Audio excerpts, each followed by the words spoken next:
what explains this sudden newfound love between Donald Trump and Asim Munir? I'm not going to justify the love, but I'll try to explain it analytically. Trump has this issue with both generals and Islamists. And in the guise of Asim Munir, he has both. I mean, think about it. Trump wanted to meet with the Taliban. He embraced Ahmed al-Shara, the new Syrian leader who led an al-Qaeda faction and had a $10 million bounty on his head. He didn't hesitate to break diplomatic China and order his envoy to negotiate with Hamas.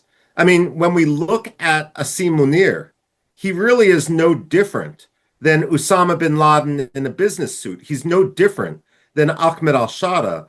And so somehow Donald Trump, in a single-minded quest to win a Nobel Prize, will seek out the most evil people who lead countries or who have power in countries and embrace them. It really is a negative phenomena that is making the world more unsafe as Donald Trump seeks to do what's necessary to assuage his ego rather than what represents common sense.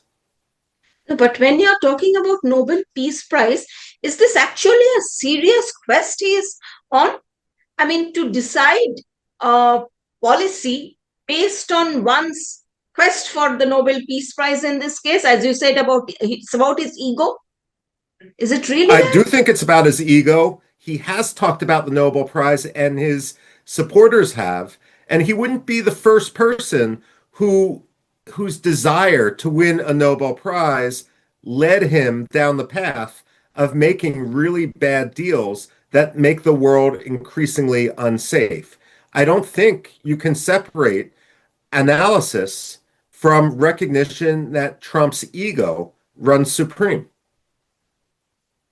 So in this case, how is inviting Asim Munir helping him win the Nobel Prize? Well, first of all, let's be blunt. There's no way Trump is ever going to win the Nobel Prize. The problem Yes. is he doesn't realize that.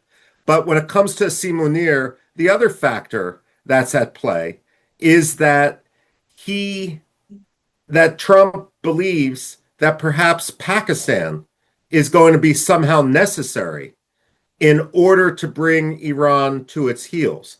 Trump is also quite serious when he says unconditional surrender. Now, if there is an unconditional surrender on the part of Ali Khamenei, if Ali Khamenei is forced to give a speech like Ayatollah Khomeini did back on June 21st, 1988, when Khomeini got on the radio and he said, it's like drinking from a chalice of poison, but I have no choice but to drink from this cup if I want the Islamic Republic to survive. That's the speech he made before he signed the ceasefire with Saddam Hussein's Iraq to end the Iran-Iraq war. If Khamenei has to do something like that, then we're talking about taking out Iran's nuclear material, its weapons work, its enriched uranium stockpile, and so forth. Is it possible that Donald Trump thinks that Pakistan could play a role in that? My advice would be to tell the Indians, you need to get in on this quickly, and suggest as the only party that's trusted by the Israelis, by the Iranians, and by the Americans, that it should be the Indians through the port of Chabahar that will remove Iran's nuclear material if and when Khamenei surrenders.